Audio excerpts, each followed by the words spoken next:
నా కూతుర్ని పొద్దున్న నేనే స్కూల్లో డ్రాప్ చేశాను. ఇప్పుడేమో పికప్ చేసడానికి వస్తే నా కూతురు ఇక్కడ లేదని చెప్తున్నారు. సరస్వతి, ఈ కేసు గెలవడం చాలా కష్టం.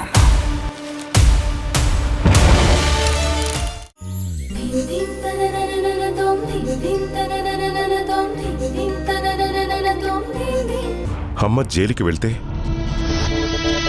ఇక ఆ దాస్ అనుకున్నది జరగటానికి ఎక్కువ సమయం పట్టదు.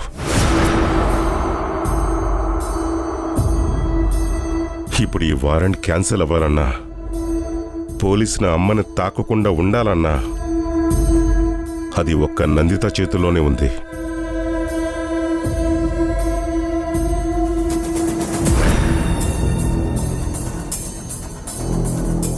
తను ఇప్పుడే పోలీస్ స్టేషన్కి వెళ్ళి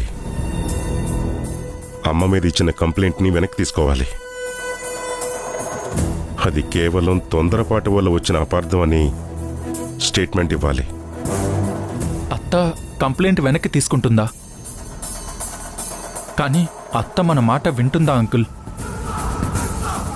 మన మీద ఆల్రెడీ విపరీతమైన కోపంతో ఉంది. మన మాట విన్నదు ధ్రువ, కానీ నీ మాట వింటుంది.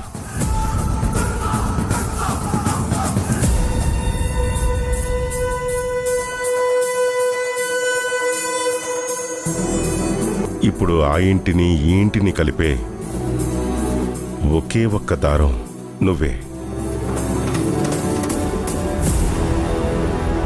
నువ్వు చెప్తే నందిత ఆలోచిస్తుంది. తను ఏమడిగినా ఇవ్వటానికి సిద్ధమని చెప్పు. ఎంత కష్టమైనా చేద్దాం. ఇప్పుడే వెళ్ళి నందితని ఎలాగైనా ఒప్పించు. ఆ కంప్లైంట్ విత్డ్రా చేసుకునేలా చెయ్యి. లేదంటే అంత చేతులు దాటిపోతుంది.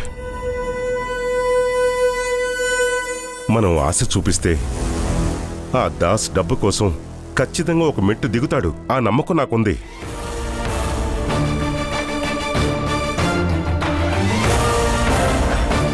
సరే అంకుల్, అమ్మ జాగ్రత్త. నేనిప్పుడే అత్తతో మాట్లాడతాను. నేను చూసుకుంటాను.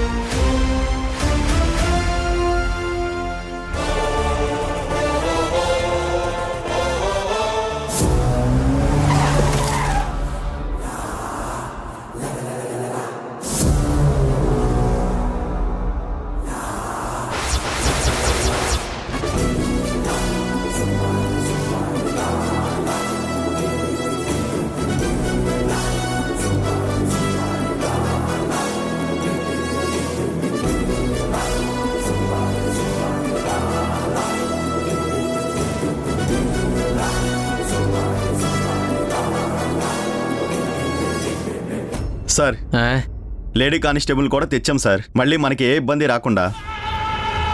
లేదు, తనని స్వయంగా నా చేతులతోనే అరెస్ట్ చేయాలి. ఈ ఇంటితో నాకు పాత బాకీ ఉంది. నేనే వెళ్ళి పలకరించి నేను వచ్చానని తనకి వినపడేట్టు చెప్పి ఆ తర్వాత అరెస్ట్ చేస్తాను. సరే సార్.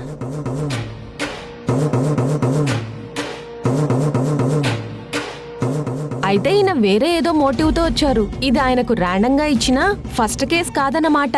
ఏదో పాత పగలతో తీసుకున్న కేసు అన్నమాట. అవును, అలానే ఉంది. పదండి.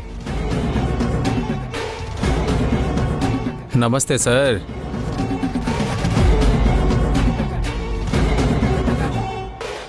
మేడం మీద అరెస్ట్ వారెంట్ తీసుకెళ్ళడానికి వచ్చాము. మేడం ఎక్కడున్నారు సార్?